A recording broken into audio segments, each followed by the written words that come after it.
Thanks. So we will get started. Hi, everyone. Thank you and welcome to my kitchen. I am Michelle Smith. I am a registered licensed dietitian. I am here on behalf of Point 32 and welcome to our cooking demonstration, Cultural Cuisine. So being that we just finished celebrating the Feast of St. Patrick's Day, we are going to make a hopefully traditional corned beef and cabbage dish. But before we get started, I just wanted to share with you some of the dishes that I had seen when I visited Ireland last year, and just show you what is traditional for the feast of St. Patrick's Day. So we're going to start with this slide here on the top left-hand side and show you something called coddle. So coddle is a pork sausage with a gravy, vegetables, and it's topped with potatoes. So you're going to notice that most Irish dishes are complemented with potatoes. And I don't know about you, but I love potatoes. And it's amazing how you'll ask for potatoes one way, but you get them 3 different ways when you visit Ireland. The next dish to the right of the coddle is basically called an Irish stew. So a lot of you have probably seen this, and some Irish restaurants in Boston I've seen will actually provide this on St. Patrick's Day feast, which consists of beef cooked in Guinness, a broth with potatoes and carrots. It's delicious, and you'll see that it's a very common dish in Ireland as well. To the right of the stew is actually a black pudding and a white pudding. Now, this was new to me when I was visiting in Ireland. It's often served at breakfast. I have never seen it served here in the States. The black pudding is a pork with barley and oats, and there is blood in there, and that's what makes it black. And then there's a white pudding that is made with pork, but they don't add blood to that. And then to the far right is colcannon, and that is what I'm going to make for you today, is the colcannon with corned beef. And that is basically the potatoes that are boiled with the corned beef and cabbage. And we'll put in some garlic and some cream, a little bit of butter. It's delicious versus when we celebrate St. Patrick's Day here in the States, we're used to just having the corned beef, potatoes, and cabbage separate. So I'm going to make that dish for you today. The bottom left-hand side might look very familiar to you. We call it shepherd's pie. In Ireland, they call it cottage pie, and it's made very similar. It is a ground beef with gravy, mixed vegetables, and topped with mashed potatoes. And then, of course, to the right of that is what we are used to observing on St. Patrick's Day feast is corned beef, potatoes, cabbage, and carrots. To the right of that is our famous corned beef Reuben. That is not, believe it or not, a traditional dish on St. Patrick's Day in Ireland. Most of the breads prepared in Ireland are not leavened with yeast. They usually use a baking soda or a baking powder. So the Reuben is not a traditional dish. And believe it or not, there's a lot of controversy over who it was introduced America to the Reuben. Was it the Germans or the Irish? To the far right on the bottom is a traditional Irish soda bread, which again is not leavened with yeast. It is basically made with baking powder and baking soda to help it rise. So I just want to share with you these dishes that are pretty traditional for St. Patrick's Day and what is not traditional. So now we're going to get into our cooking demo. So like I said, what I'm going to make for you is a corned beef and colcannon. And I'm very much a big advocate of one pot meals. So think about St. Patrick's Day. I don't know if anybody went to the parade, but we love to go to the parade. So we'll get up in the morning and it's nice. This is a nice meal where you can put it in your crock pot, set it and forget it. And you come home after the parade or later in the afternoon and the meal is done, which is nice. The other thing I want to share with you is that this is a very reasonable dish to cook.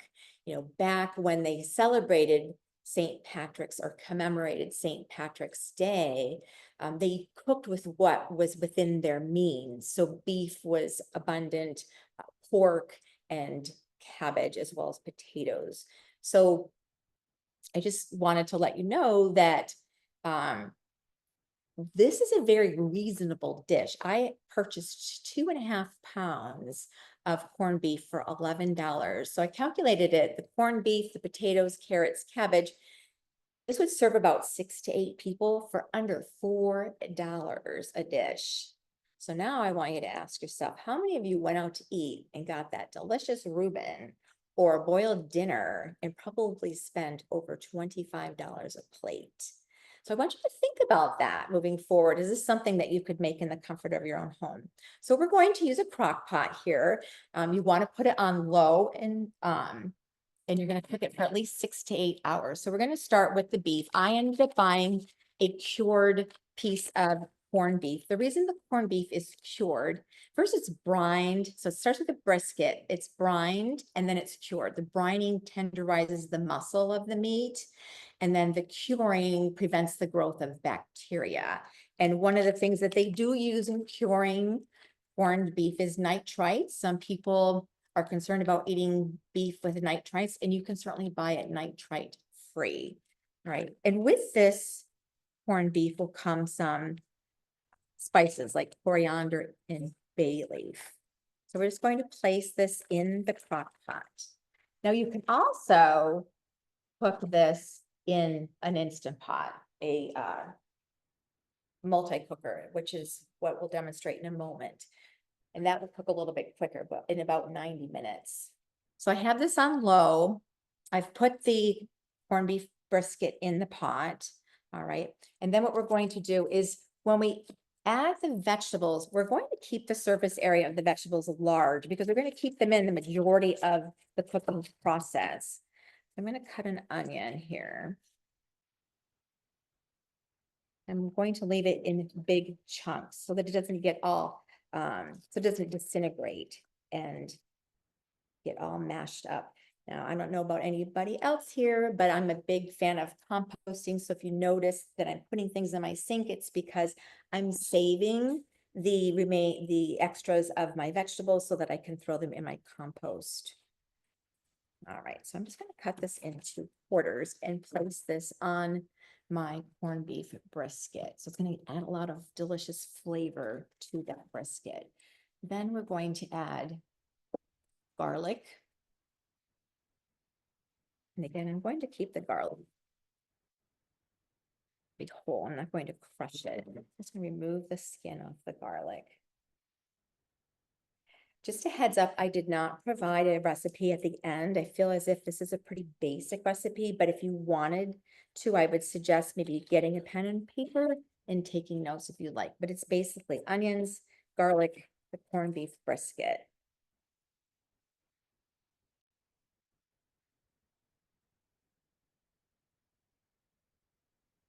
I'm putting 2 whole cloves that I've quartered in with the brisket, and then we're going to use celery as another way of enhancing the flavor of the stock.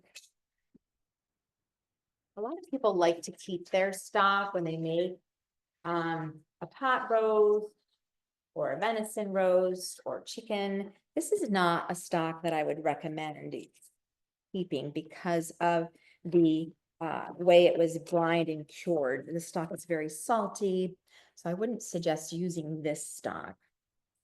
And then I'm going to keep the carrots whole, because again, they're going to stay in this pot as long as possible, and we don't want them to become mushy or mashed up.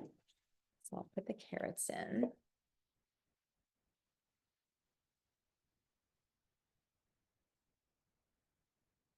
I'm just removing the flesh of the carrot.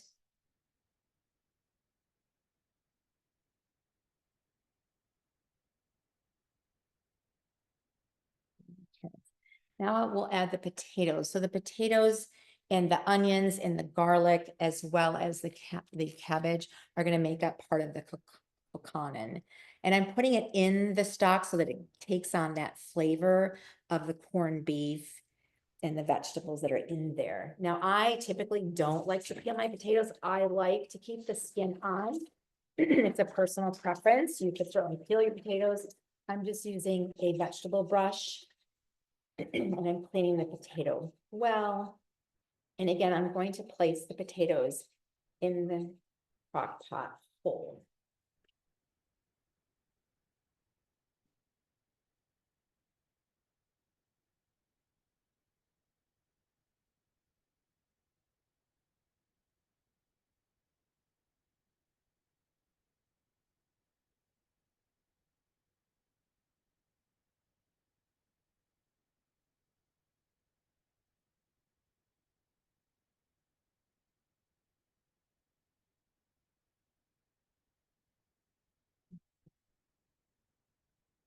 So with this dish, I mean, it's a very balanced dish because we have our protein, we have our carbohydrates from the potatoes. The potatoes are rich in vitamin C and they're also a good source of fiber and as well as potassium.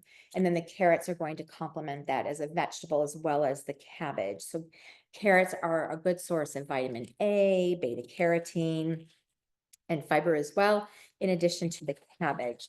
So I love the cabbage. It's very high in vitamin K. Believe it or not, vitamin K helps us absorb calcium. The cabbage is also a good source of calcium and iron.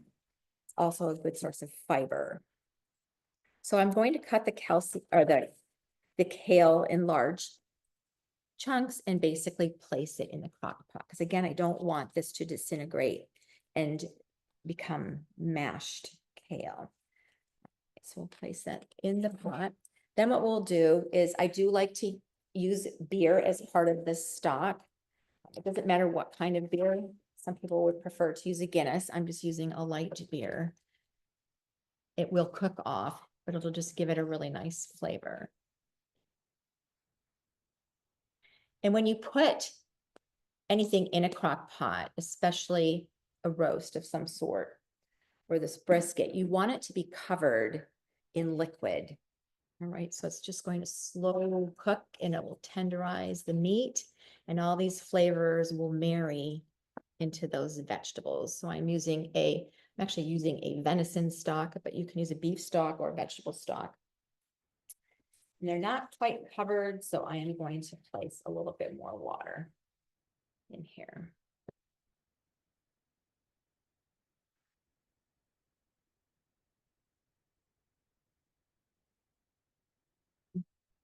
And then last but not least is we will add a bay leaf to this. Okay. Just gives it a really nice flavor and just brings out a lot of aromatics. So I'll put 2 bay leaves in. And that's it. Because the brisket is cured and brined, it'll have a lot of flavor. So you don't really need to add anything extra to it. All right, so we're going to cover this. And like I said, it's nice because it didn't take me more than 5 minutes to put that together. You can set it for 6 to 8 hours, go out and enjoy the festivities and come back and you can have a delicious dinner when you get back. So now I'm going to demonstrate to you how to put this all together and make the kokanen.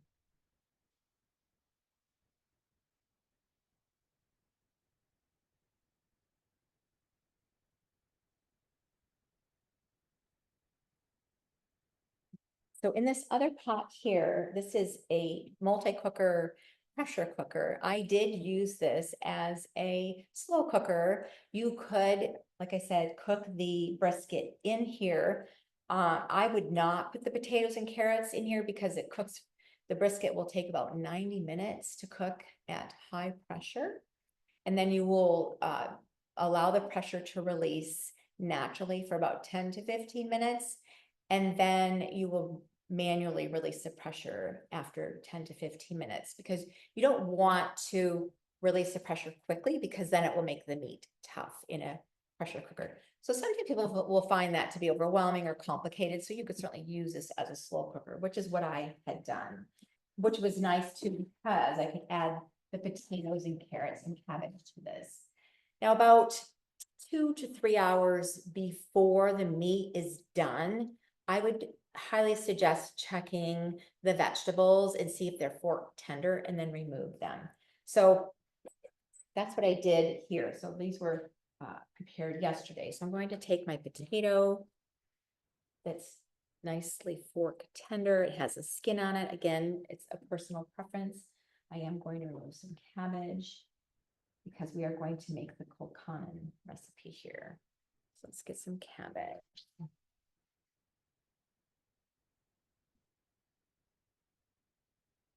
It doesn't matter how much cabbage you use, you know, everybody's different. If you don't care for cabbage and you like kale, you can certainly use that as well. So we're going to take some cabbage. I have some onions here, so the large chunks of onions. We're just going to chop this up to put in the colcanon recipe. So again, typically, we know corned beef and cabbage as they're plated separately. They're not plated as a combination dish. We're chopping up the onions, the cabbage. I'm going to place it in a dish with about a teaspoon of butter. So let's assume this is for one individual serving. Okay. So this warm cabbage and onions is going to melt the butter. And if you don't want to use butter, you can certainly use olive oil. In Ireland, they use Irish cream. Their cows are the most beautiful cows you've ever seen. It was so funny. We were on a tour. Everybody wanted to take pictures of the cows versus the countryside because they were just the best looking cows ever. And come to find out, those cows were raised for their Irish cream, their butter and their cream and their milk. So we're just going to mash the potatoes and kale together. And we're going to add a little bit of cream. I am using whole milk. So again, it's personal preference. You could use cream, you could use whole milk, you could use half and half, whatever flavor you prefer. You could even use Greek yogurt, plain Greek yogurt as a cream alternative. So we're just going to mash this together. The butter is melting nicely from the hot potatoes and cabbage.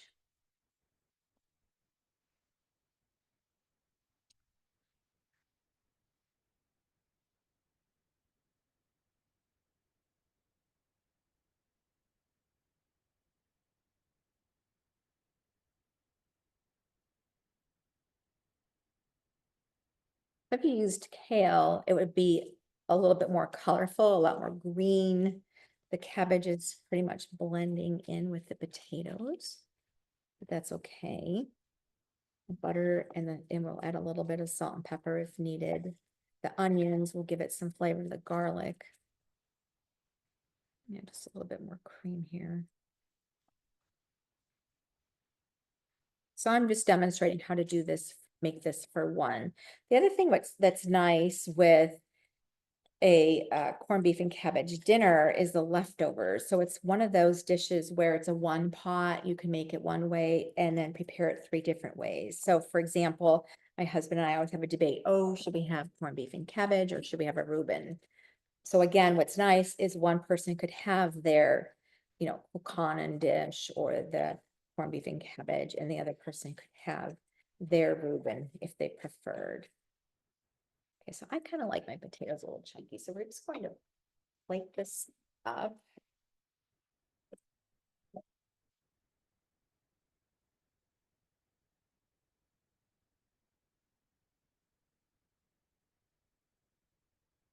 Here we have our potatoes with our cabbage.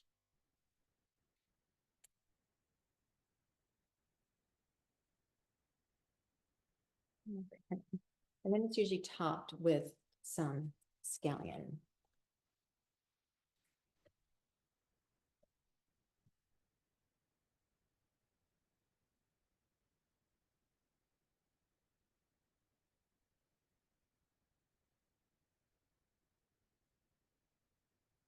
use the green part of the scallion just to give it some nice color. All right, and then we'll finish off our plate with the carrots.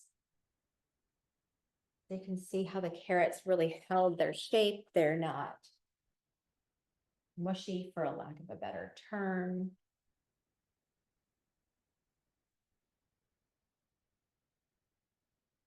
And here we have our finished corned beef product. Now, the key to cutting your corned beef, and again, this is a personal preference, is you would want to cut it against the grain. So basically perpendicular. So if the grain was going this way, vertical towards me or horizontal towards me, then you would cut it vertical, which is what I'm going to do here. So I'm going to cut a nice generous piece. This is of corned beef. And then we'll place that on the plate. That looks beautiful. So there we have our corned beef and our kokanen with a side of carrots. So that is pretty much the end of our presentation. If you have any questions, please feel free to place them in the chat box. I'm going to give this a taste and see if it needs any salt and pepper. But it's delicious. I love how the cabbage blended with the potatoes just really gives it more flavor. Like kind of gives it a little bit of a it kind of takes away a little bit of the bitterness from the potato. It's very good. And because it was cooked with the corned beef, it doesn't need any seasoning at all. So again, that's our dish for the day. I want to thank all of you for attending. And I hope that you found this informative, and maybe someday you'll give this a try in your own very own kitchen. Thank you.